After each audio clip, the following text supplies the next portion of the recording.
everyone, welcome to the Golden Law. So today we are going to do our lecture 2 of Hindu Marriage Act. देखो last video में हमने अपना sources किए थे and intro की थी हिंदू लॉ की. Now today we are going to do our applicability of Hindu marriage act.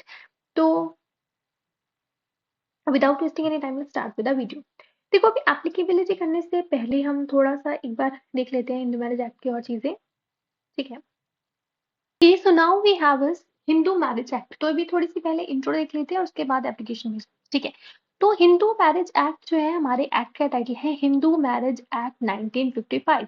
It is act number 25 of 1955. Means की जो लिस्ट है जहां पर ये सारे एक्ट वगैरह लिखी होती है वहां पर 25 लिस्ट में हमारा जो हिंदू मैरिज एक्ट है वो आ रहा है. ठीक है.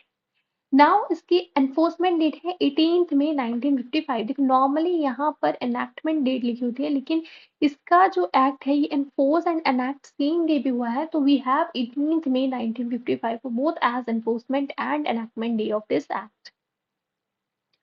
Then we have is an act to amend and codify the law relating to marriage among Hindus. तो ये क्या है, ये हमारे इस एक्ट का लॉन्ग टाइटल है. ठीक है. That an act to amend and codify the law relating to marriage among Hindus. ठीक है. Next we have a bill enacted by Parliament in the 6th year of Republic of India as follows. तो ये हमारा थोड़ा सा introductory part है जहाँ पे क्या कह रहे हैं कि जो पार्लियामेंट है उसने ये एक्ट एनैक्ट किया था in the 6th year of Republic of India. तो रिपब्लिक ऑफ इंडिया मीन्स हमारा जो इंडिया है वो रिपब्लिक हुआ था 1950 में. तो ये एक्ट बना है 1955 में. That is 5th year of Republic of India. ठीक है. नाउ फर्स्ट सेक्शन हमारी क्या कह रही है, दिस एक्ट में be called the Hindu marriage Act 1955. ठीक है. It extends to whole of India. अभी ये क्या है, पूरे इंडिया में एक्सटेंड कर रहा है except the state of Jammu and Kashmir वाली लाइन हम अब नहीं करेंगे बिकॉज 2019 में हमारा जो सेक्शन 370 थी वो रिपील हो चुकी थी और अभी ये जो एक्ट है वो पूरे के पूरे इंडिया पे ही एक्सटेंड करता है including the state of Jammu and Kashmir. ठीक है. अभी एप्लीकेशन एक बार देखें हम इस एक्ट की.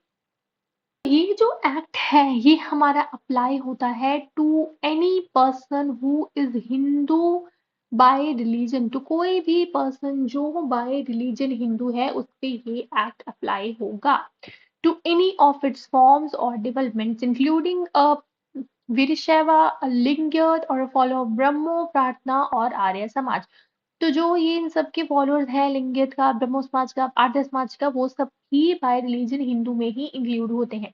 Any person who is Buddhist, Jain और सिख बाय रिलीजन वो भी हिंदूज में ही आते हैं, उनके ऊपर भी हिंदू लॉ एप्लीकेबल होगा.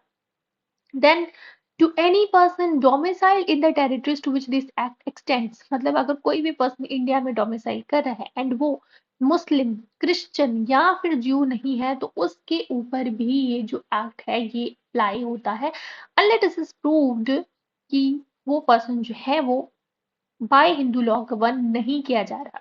ठीक है. तो उस पे ये एक्ट जो है वो अप्लाई होगा. देन कोई भी हिंदू, बुद्ध, जैन या सिख है बाय रिलीजन, तो अगर उसकी कोई भी चाइल्ड है लेजिटिमेट, इलेजिटिमेट, जिसके दोनों पेरेंट्स हिंदू, बुद्ध, जैन या सिख हैं, उनके ऊपर ये एक्ट अप्लाई होगा. या कोई भी चाइल्ड लेजिटिमेट, इलेजिटिमेट जिसका एक पेरेंट हिंदू है और उसे हिंदू, जैन, बुद्धिस्ट, सिख जो भी है, ठीक है, और उसे एज अ हिंदू ही जो है वो ब्रॉट अप किया जा रहा है, उस केस में भी हिंदू मैरिज एक्ट जो है उस पर अप्लाई होगा. Then any person who is convert और रिकन्वर्ट टू हिंदू. तो कोई भी ऐसा पर्सन जो हिंदू, बुद्ध, जैन या सिख में कन्वर्ट या रिकन्वर्ट हुआ. कन्वर्ट मतलब कि मान लो कोई मुस्लिम था, बाद में वो हिंदू में या फिर सिख में कन्वर्ट हो गया, तो उसके ऊपर भी एप्लीकेबल होगा. या मान लो कि अगर कोई पर्सन पहले मुस्लिम था, या मान लो कि कोई पर्सन जो था वो पहले हिंदू था, ठीक है, बाद में वो कन्वर्ट होके मुस्लिम बन गया और उसके बाद फिर से रिकन्वर्ट हो गया और हिंदू या सिख या जैन या बुद्धिस्ट में कन्वर्ट हो गया, तो उसके ऊपर भी ये एप्लीकेबल होगा. तो जो पर्सन कन्वर्ट हो रहा है या वो रिकन्वर्ट हो रहा है, अगेन उन दोनों के ऊपर ही ये जो एक्ट है ये अप्लाई हो रहा है. ठीक है.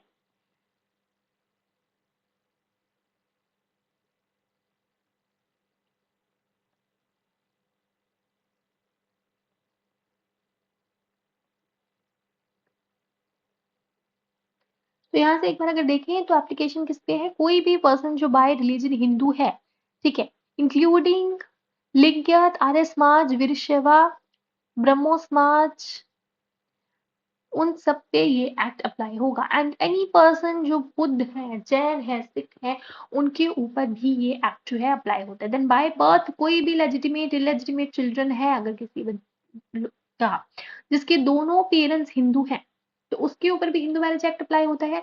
या जिसका अगर एक पेरेंट हिंदू है लेकिन उसे एज हिंदू ही ब्रॉटअप किया गया है, मान लो कि दो पेरेंट है, एक हिंदू है एक मुस्लिम है, लेकिन बच्चे को जो है एज हिंदू ब्रॉटअप किया गया है, वो बचपन से हिंदूज की जो भी कस्टम्स वगैरह है उसको फॉलो कर रहा है, तो वो भी हिंदू, उसके ऊपर भी हिंदू मैरिज एक्ट जो है वो अप्लाई होगा। देन बाय कन्वर्जन कोई भी पर्सन अगर कन्वर्ट हो रहा है या रिकन्वर्ट हो रहा है टू हिंदू, सिख, बुद्ध या जैन, उसके ऊपर भी ये एक्ट अप्लाई होगा। देन एनी पर्सन जो डोमिसाइल हुआ है इंडिया में और वो मुस्लिम नहीं है, क्रिश्चियन नहीं है, पारसी नहीं है, ज्यू नहीं है, तो उसके ऊपर भी ये जो एक्ट है ये अप्लाई होता है। अभी इसकी सबसेक्शन 2 क्या कह रही है? इसकी सबसेक्शन 2 कह रही है कि not with standing anything contained in subsection 1, ठीक है, जो भी सबसेक्शन 1 में कहा गया है, ठीक है, उसके बावजूद भी ये जो एक्ट है ये शेड्यूल्ड ट्राइब के मेंबर्स के ऊपर अप्लाई नहीं होगा with in the meaning of clause 25 article 360। 366 article के क्लॉज 25 में जो शेड्यूल ट्राइब की जो भी डेफिनेशन दी गई है उनके ऊपर ये एक्ट अप्लाई नहीं होगा unless the central government by notification the official gazette otherwise direct. तो अगर सेंट्रल गवर्नमेंट चाहे तो ऑफिशियल गजट में नोटिफिकेशन करके ये चीज डायरेक्ट कर सकती है, लेकिन जब तक वो नहीं करती तब तक शेड्यूल्ड ट्राइब के मेंबर्स पे ये एक्ट अप्लाई नहीं होता है, ठीक है। देन सबसेक्शन 3 क्या कह रही है कि ये जो हिंदू एक्सप्रेशन है, ठीक है, वो सब लोगों के ऊपर अप्लाई होगा, तो वो हिंदू नहीं है बाय रिलीजन जब तक ये गवर्नमेंट है वो अदरवाइज डायरेक्ट नहीं कर देती, दैट्स इट, ठीक है। तो this was an application of Hindu law, ठीक है। I hope it is clear to you. अगर यहाँ तक कोई भी इशू है you can ask me in the comments, और कल हम अपनी डेफिनेशन वाला पार्ट स्टार्ट करेंगे। Till then you have any problem you can ask me in the comments, and for more such law videos do subscribe my channel, like my video. Thank you guys.